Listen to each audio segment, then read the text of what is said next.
kulanti wanaagsan kuna soo dhawaada waraysi aanu la yeeranayno nin dhalinyaro ah oo waayahan dambe social media aad u haystay Soomaalidu ay ka hadlaysay oo magaciisa la yiraahdo Sufyaan Sheikh Ahmed. Sufyaan iminka waxa uu joogaa stuudiyaheena magaalada Nairobi, aniguna waxaan joogaa boqortooyada Ingiriiska. waxaan wax ka weydiin doonaa barnaamijkan duruucdiisa iyo inta ugu badan aanu ku bixin doonaa insha Allah ta'ala sidaan ka balan inaanu ka hadalno calanka midda uu ka soo hadlayay, laakiin haddana aanan ku celinin wuxuu Sufyaan in badan yiri oo ku celiso wixii aysan noqonin. maxaa yeelay Soomaalida waxay tiraahdaa war la qabo xiisa ma lahan. sidaa awgeed waxaan jecelnahay insha Allah ta'ala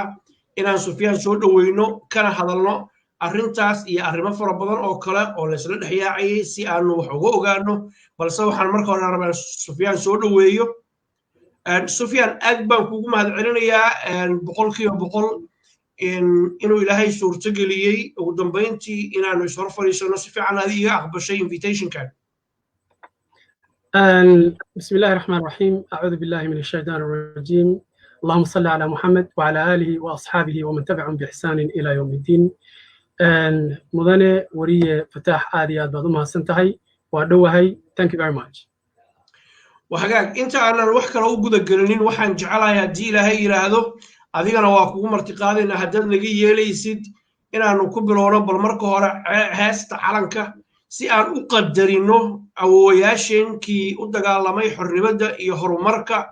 وحنا محيطو صارينا هست علنك dabadeedna calanka laftigiisa iyo dadkii u halgamay ayaan salaan u saaraynaa haddaan nahay Soomaali, adiguna waa kugu marti qaadaynaa haddaad diyaar tahay. soo dhawow.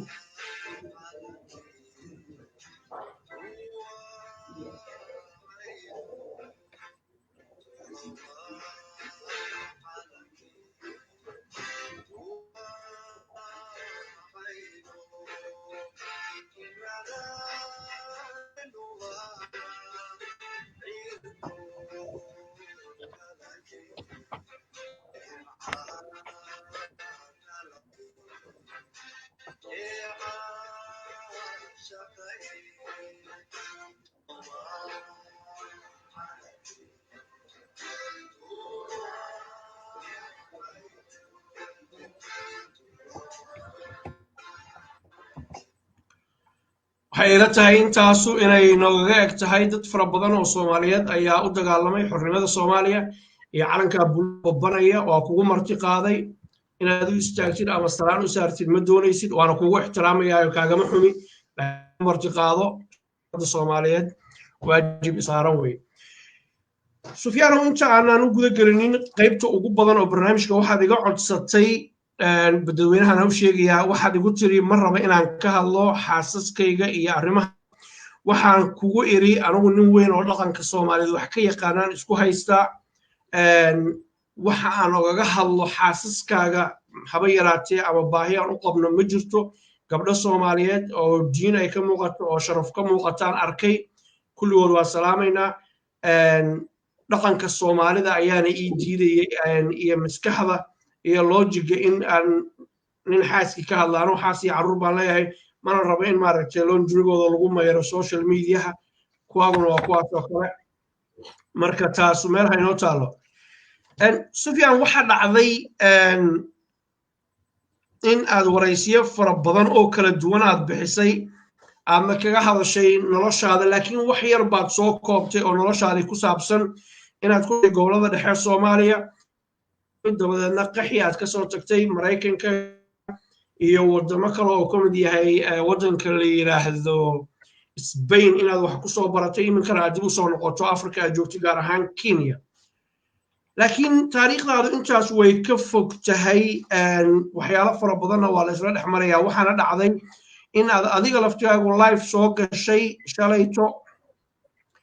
dabadeedna eedeymo lagu soo jeeday dul martay. eedeymahaas waxaa ka mid ahaa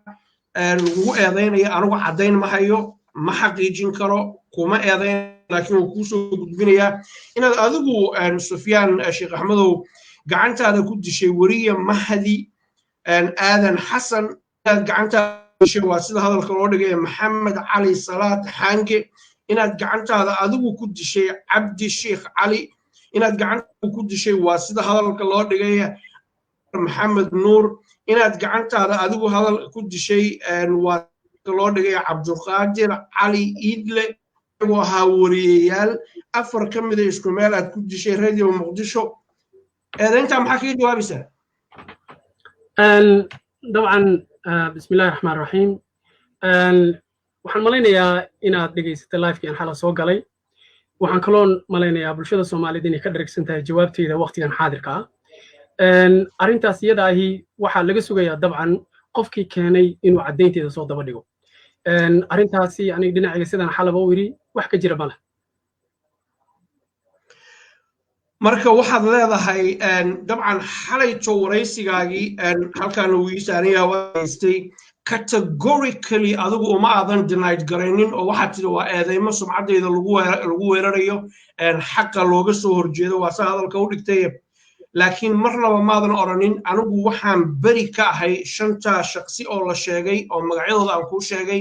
ayaan beri ka ahay hadda fursad ayaad haysataa inta aadan jawaabin waxaan kuu sheegayaa inaan ku daba jiro qoysaskoodii oo aan soo ogaan doono say wax u dhaceen ayagana xogtooda aan soo bandhigi doono kuma lihi waxbaad dishay kuguma eedaynayo caddayn uma hayo meelaad wax ku dishay ma ogi wixii la yiri un baan kuu sheegayaa bulshada ayaa doonaysa inay ogaato soo dhawow wariye fataax waxaad moodaa inaad too obsessed ku tahay barnaamijkan waxa weeyaan anigu nin mutacallim aan ahay waa fahmi karaa angalka aad ka soo gelaysay waxaad iga codsatay inaan waraysi kaa siiyo arrinta calanka arrintan jawaabta kaafiga ay ku dhan tahay waxay tahay inaan ku iri maya arrintaas ma samayn waxaan jeclahay halkaas inaad uga hartid ilaa aad soo heshid caddayn kale laakiin inaad ku celceliso oo aad macnaa wixii hadalkaaga ay ku soo celceliso waxaan ka dhadhaminayaa inaad adigu laftirkaagu eedaynta dhinac ka watid haddii ay sidaas tahay ii sheeg haddaysan ahayn waa kuga jawaabay su'aasha waxaan ku iri maya ma samayn arrintaas halkaasaan uga gudubno midda ku xigta ku soco waa gartay dabcan sida aan ugu soconayo barnaamijkii sida aan u daadihinayo waxaan jeclahay inaad ogaato inaan adiga kaala tashanaynin laakiin kaala tashanaya oo wax kaa weydiinaya waxa aan ogahay mar kale waxaan kuugu celinayaa walaalow anigu kuma eedaynayo meelaad wax ku dishay ma ogeyn nimankaas la sheegaya dhintay ma ogi wixii dadweynuhu ay ka hadlayeen oo qaarkood ay leeyihiin caddayn baan u haynaa inaan ku weydiiye keliya un baad iga mudan tahay weli waxaad ku jirtaa arrintii hadda aan kuu sheegay barnaamijka adigaa iska leh laakiin waxa waaye qofka bini aadamka ahi macnaha waxa inaad agitation samayso oo aad isku daydo macnaha wixii inaad dadkii saan iyo dhinac kaga daba gasho waa fahmi karaa waxay tahay macnaheedu waxay tahay marka aan ka gudubno tuduucda su'aalaha aad ii hayso u gudub waxaan ku heshiinaa arrinta calanka iyo astaanta qaranka inaan ka hadalno salaanaa u saartay waxba kaama dhihin ma aaminsani waxaad tiri dadaa usoo dhintay ma aaminsani qof inuu dhintay taasaan galno waa hagaag waa u imaanaynaa calanka waxaan jecelahay insha allahu tacaala inaadan calanka diiday inaad salaan u saartay oodan sanayn waa ra'yigaaga waa kugu ixtiraamayaan ku yiri anugu muwaadin Soomaaliyeed baan ahay calanka buluuga xidigta dhexda ku leh ayaan aaminsanahay una istaagaya una sacabinaya garabkiisana taaganahay tayda waa igu kugu ixtiraamtayda igu ixtiraamaysaa laakiin waxaan rabaa inaan ogaado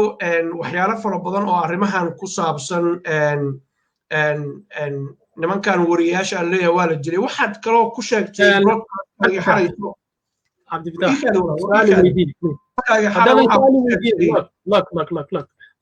su'aali weydii su'aashaad waa kaga jawaaba laakiin nimankan waxaan propagandadii dhinac ka sii wadaa I'm not stupid waa fahmi karaa waxaad ka wadaa listen I don't think you're stupid at all I don't think you're stupid I could be let us make no سؤال توسي ويدي you know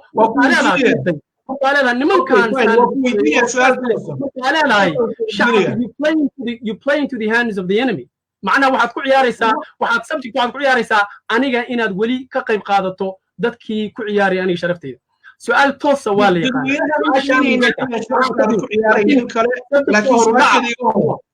سؤال حد سؤال ويدي ask me question hold on lecturing كوغما إيمان موقتا إنا سؤال ويدزان كوغا إيمان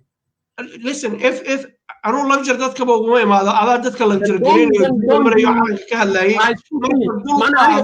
markaan waraysigan kaa ogolanay fitaax markaan waraysi kaa ogolanayay waxaan aqaanaa angalka siyaasad ahaan ee ku saabsan calanka ee aad ka soo jeedo waxaan ogahay inaad difaacanaysa calanka waad caddaysa hadda markaad bilaabaysid kanwi ma uga hadli karnaa si civilized ah oo fikirkayga adoo ga dhigsa adoon isku dayin macnaha inaa disrespect igu samaysidoo beenta la wada iyo warka intaad dhinac ka gashay aad tirahdid nimankaan saalin ha ku celcelinin I don't want that because inaa ku celcelisid micnaheedu waxa weeyaan besmirching my name so ha isku dayintaas mana kaa yeelayo haddii su'aal aan calanka ka hadlayno letas waa weydiiyo su'aal waa kaaga jawaaba su'aal kale haddaa qabtid waa kaaga jawaaba laakiin lecturing no fine marka hore waxay ku fiican tahay waxaad tiri educated man baan ahay oo academic ah and I respect that anigu magacaagana kuma ciyaarinin inaan ku ciyaarana diyaar uma ihi waxaan ku weydiinayaa guuxa bulshada oo keliya adna inaad ka jawaabtaan xaq u leedahay haddaadan ka jawaabin waa ka gudbaynaa now waxyaalaha kale ikaad cami waa hadashay oo ku dhageystay awe aqoontii raashadii what is the problem No, the problem is, you know, the problem is have a share صاحب ترتيب حوش الرصع. Problem كله ياي. وح اسكو ديوسا إن عاد أنجل كاغا سياسة دا أنيجا شكله نقصي ديريسي. أو سياس بالي. Ask me questions. معنا مش مو معنا حاجات مستوى كلها لكن أيست. هاي ويدي سؤال سؤالي ويدي. Fine. marka adigu hadlaysay waxaa soo qaadanaya waxaad adigu tiri waa la yiri iska daa waxaad tiri 2 milyan ayaa la ii ballan qaaday inaan qaato oo arinta calanka joojiyo yaa 2 milyan ku ballan qaaday waxay imaanaysaa maalinta oo baaritaankaasi u yimaado ayay imaanaysaa arintaas inaan ka jawaabo hadda maya Soomaaliya ku ballan qaaday hadda ma ka jawaabayo su'aashaas waxaad broadcast-kaaga ku tiri dowladda Soomaaliya agaasimay ii ballan qaaday inay 2 milyan isiiso ma ka noqotay arintaas oo dhan maaha and in fact waxaad samaynaysaa hadda statement oo qalad oo aanan dhihin aniga ma dhihin dowladda Soomaaliya ii ballan qaaday okay maya arintaas waxay ku jirtaa social media qofka u baahan halkaas uu ka dhageysanayaa su'aal haddaad qabtid weydii fine inaad ka jawaabtid ma doonaysid waxaad kaloo ku tiri broadcast-kaaga adigu aad live-ka u soo gashay waxaad tiri waxaa ii heshiiyey BBC-da wariyaal ka shaqeeya iyo dowladda Talyaaniga hay'ad u shaqeysa maxaad ku cadeynaysaa wariyaasha BBC-da gaar ahaan kuwa Soomaalidu inay adiga ku cadeynaysaa Fitaax waxaan u maleynayaa at least inaad xoogaa leedahay some sort of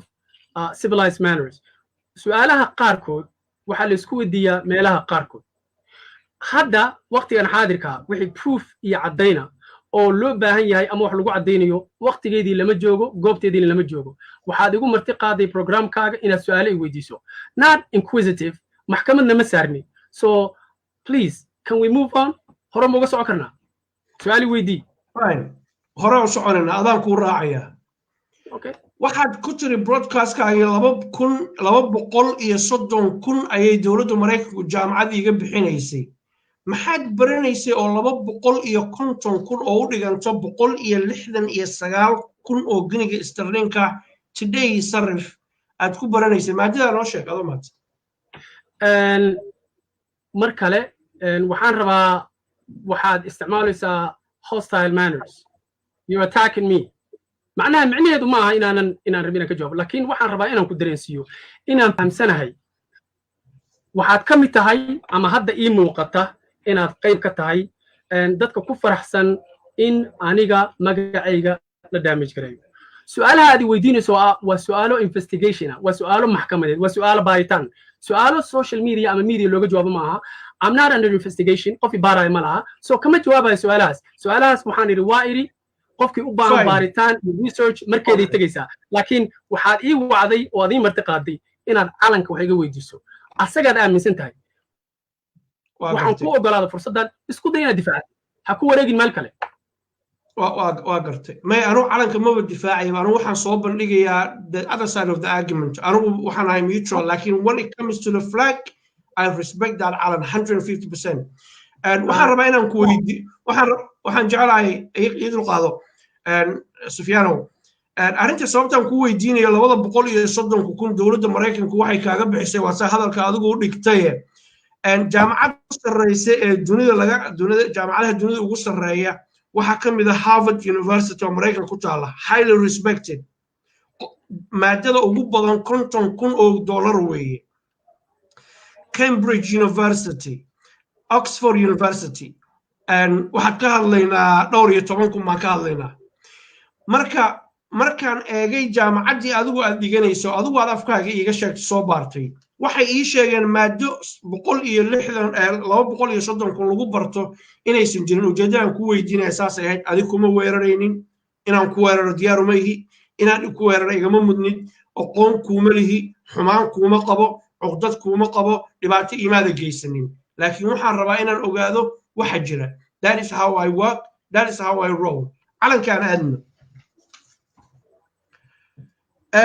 مرة لها اللي يصير ورية عبد القادر عمر عبد الله أو ورية خيارة وربعين تكتر سنة واحد وشكت ورئيسي يسي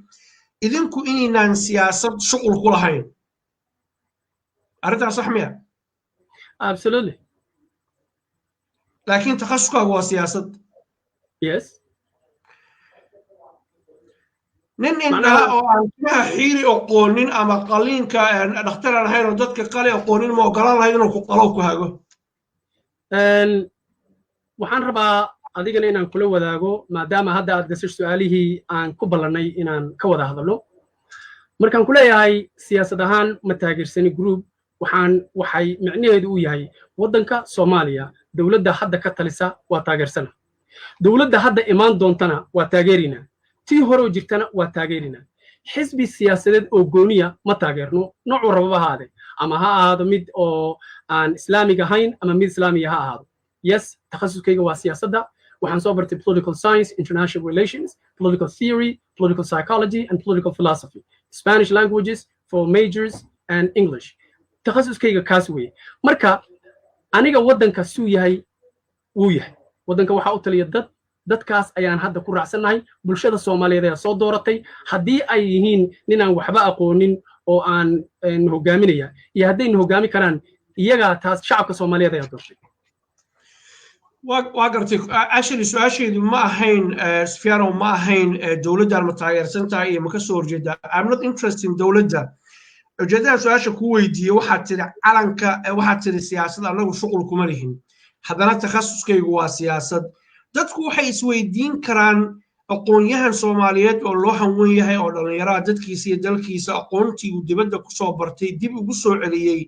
maadadii uu soo bartay oo baahi loo qabo ana aan ka hadlaynin dee adar in laga garnaqay mudanta. Absolutely. waxaan ku sheegayaa sababta aan macnaha siyaasaddu waxaan rabaa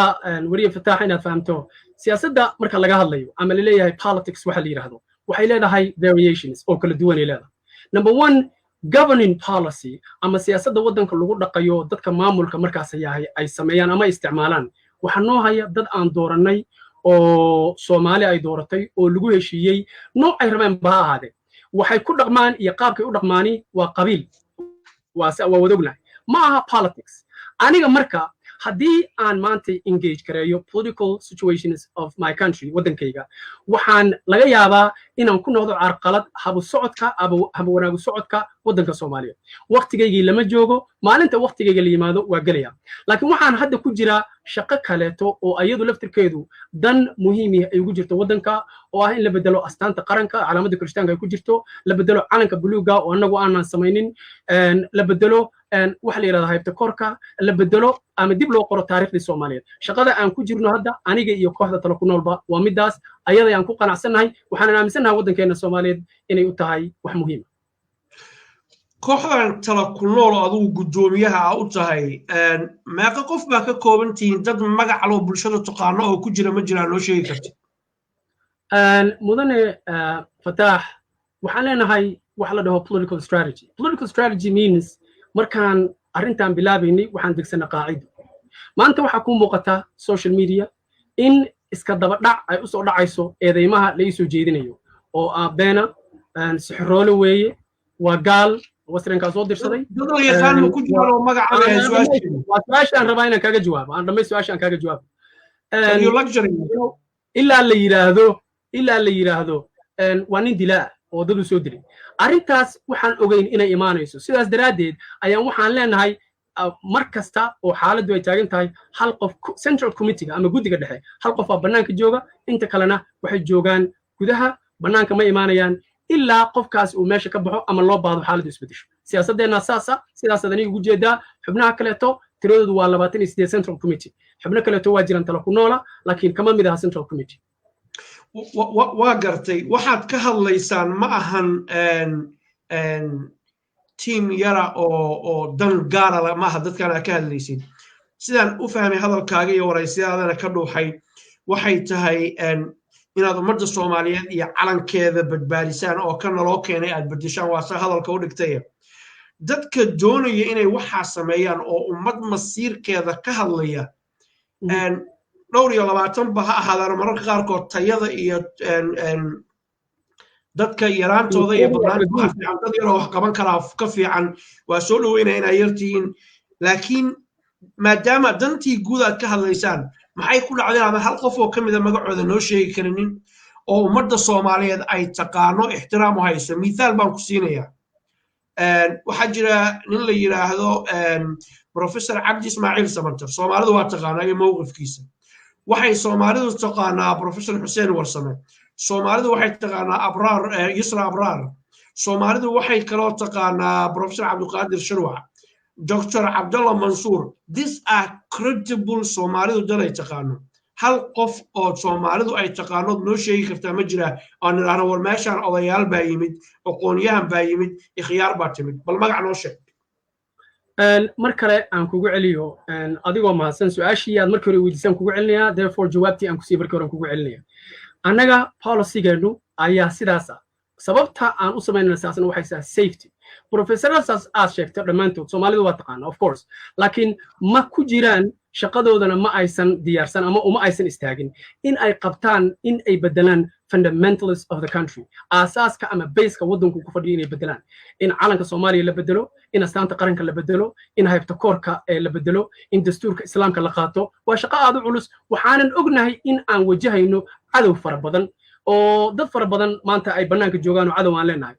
therefore waa one person at a time halkii mar waxaan iska geli karnaa hal qof because dadkani waa dad academiga waa dad wax soo bartay research inta sameeyeen lama rabo wixii ay soo barteen in hal mar ay baabaan waayo waxa dhici karta cadawgu in uu keeno in hal mar dhibaato ay nagu wada timaado sidaa daraaddeed hal qof waa riskiga qaadanaya hadda aniga ah ninka gudoomiyaha afayeenka ayaa markasta riskiga qaata maalintaan anuu ka baxo ama taydii ii timaado macnaha kama bixi kare ama taydii ay ii timaado maalintaas nin kala imaan doona sidaas ayaad ku arki doontaa haddii aan yiraahdo policy-geena saasa mana sheegayn waa gartay waxaa xusid mudan inaad tiri maaragtay amnigeena ayaan u baqanaynaa waxaa xusid mudan inaad Nairobi joogtid oo islii aad motorbike-yada aad raacdid iyo taksiyada dadku ay raacaan aadan amnigaaga u baqanayn laakiin dad kale aad qaranaysid waanu ka gudbaynaa dadweynaha u daynaynaa go'aan ay ka qaataan arrinta ayada anagu ku xukumi mayna dabcan waa ku weydiiye waana ka jawaabtay mahadsanid inaad diidinna xaq baa u leedahay haddii aanu arrintaa ka sii soconno ka tagno arrinta calanka aanu u gudubno waxaad tiri heesta calanka markaad ka sheekeynayso waxaad tiri waxaa ku jira erayaal shirki ah ayaa ku jira ayaa tiri adoo soo koobaya bal 2 eray ama 3 eray oo shirki ah noo sheeg aan kaa dhegeysanay waxaan rabaa marka hore aad baa u mahadsan tahay su'aalihii aan diyaarka u ahaa hadda bilowday waa thank you very much waxaan rabaa marka hore shacabka Soomaaliyeed in la wadaago horta heesta marka ugu horeysa ninka ku luqeeyay iyo ninka alifay labaduba waxay ahaayeen niman uu soo tababartay gumaysiga Ingiriiska iyo Talyaaniga ninka ku luqeeyay Cabdullaahi Qarsho wuxuu ku dhashay Tanzania gobolka la dhaho Kilimanjaro cadan ayaa lagu soo tababaray Soomaaliya wuxuu soo galay asagoo 20 jira wuxuu la socday gumaysiga ninka kalena wuxuu ahaa sidaas oo kale nin gumaysiga uu soo tababartay erayada marka ku jira ee shirkiga ahi waxay tahay in la yiraahdo xidig yahay cali waad na ciidamisay ama xidig yahay waad na ciidamisay ama noo ciidamisay waa labaduba waa shirki waxa kale ku jira in la yiraahdo shirki ku yihiin waxaan ku wada hadlaynaa luqadda Soomaaliga in la yiraahdo wax anagu gacanteena aan ku samaysanay sida la sheegayo ama gacan qof bini'aadani ay samaysay in la yiraahdo waad noo ciidamisay ama waad na caawisay oo la yiraahdo caway dhaha shirki weeye qof kasta oo luqadda Soomaaliga ku hadla sidaas u fahmi kara haddii laakiin waa shirki weeye okay waxaan rabnaa inaan dul istaagno arrimahan because dhowr jeer baad soo celcelisay absolutely haddii aad tiraahdid waxa gacantaada ku samaysay baa ku ciidamiyey ama lagu keenay wax kasta oo markaa sidaas oo kala ah oo lagu keenay ama gacantaada ku samaysay oo ku ciidamiya waa shirkada isticmaashid sax haddii aad bariso haddii aad tiraahdo adaan ku baryaynaa waa shirki ama aad u qirto in uu ku caawiyey aad u qirto in uu cudurkii iyo dhibaatadii kaa qaaday haddaad u qirto oo qiritaankaas aad muujiso shirki weeye waxaa iskale allah subxaanahu wa tacaala keligiisa iskale taas waa imaanaynaa caafimaadka ku taabatay oo caafimaadkii waxa ku saabsan waa imaanaynaa awoodo waxaa jira ilaahay uu leeyahay aan cidna lala wadaajin karinin waa ku waafaqsanahay laakiin adigu hadda waxaad ka hadlaysaa aalad internet baad ka hadlaysaa internetkaas wuxuu sahlay aniga adigaba inuu na caawiyo laakiin midkeenna caamaayo marka waxaan rabaa inaa ii sheegtid hal qof oo Soomaali ah oo adigu aad taqaanid hadda waa shakhsi qura waxaa la yidhahdaa waa 20 milyan waa 12 milyan waa 30 milyan I would like to say we are 100 million because that way agree oo ku raacsanaa taas 100 milyan baan nahay 200 milyan baan nahay waxyaalo badan oo kale waa igu raaci doontaa waad soo socotaa waa kuu jeedahay soo dhawow Soomaali baan waan sida Soomaali loo marti soore waxaa kaloo jira haddii wax macquul ah waa ku raacaya of course sidoo kale wixii macquul ah oo caqligu qaadan karo ama daliil diineed ah gacmaha ugu taagaya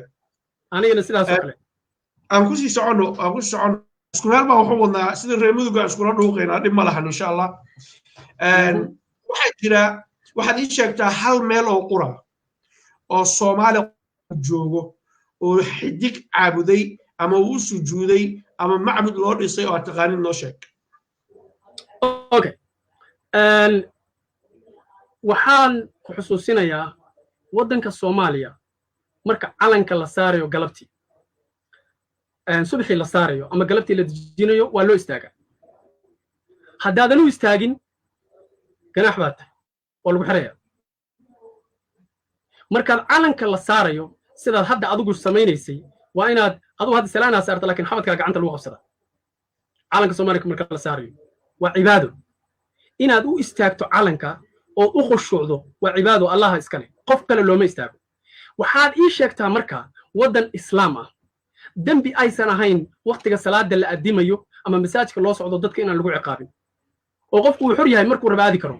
calanka waqtiga la saarayana haddii aad dhaqdhaqaaqdo ama aadan xabadka gacanta saarin xabsi iyo ganaax aad tahay oo aad ogtaa nidaamkaas inuu u yaallo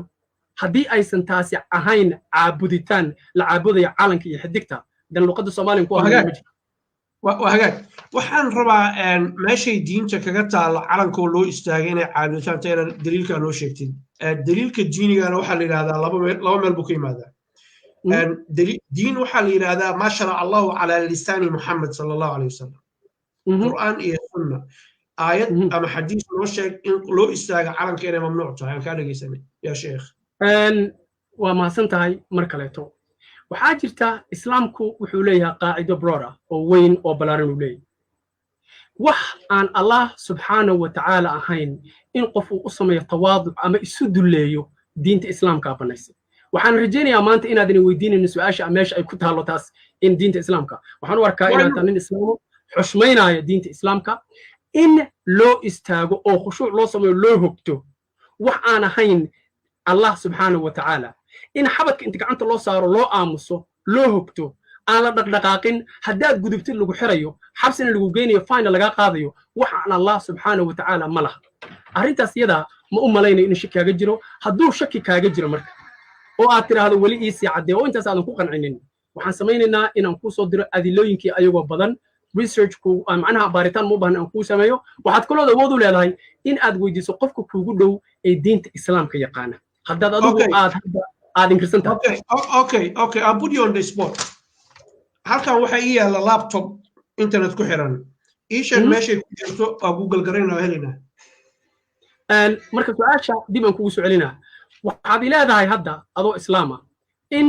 loo istaago Sufyaan 3 minutes baa hadda soo dhageystay mar haddii ugu diido waxaan kuu soo dirayaa researchkii baan kuu soo dirayaa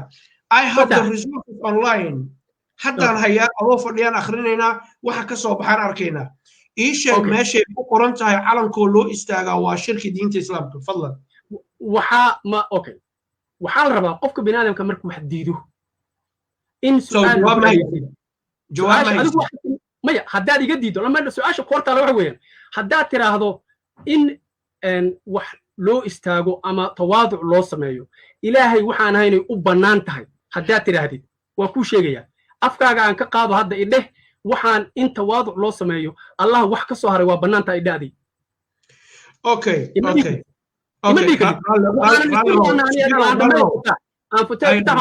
waxaanan isku raacnaa aniga adiga waxaa wax qof walba oo soomaaliya uu qirsan yahay in calanka soomaaliya loo istaago loo hogto aan la dhaqaaqi karin marka la saarayo marka la dhigayo loo heeso intaas dhan isku waran marka heesiis la qaadayo haddaad dhaqaaqdo ama meel kale aado waxaa tahay ganaaxaad diin dhan oo xiran weligeed waxaad ii sheegtay waxa dowladda markaa jirta ay samayso anigu kuma weydiinin dowladdu maxay samaysaa dadka ma xirtaa qofkii calanka u istaagi waaya waxaa kuma weydiinin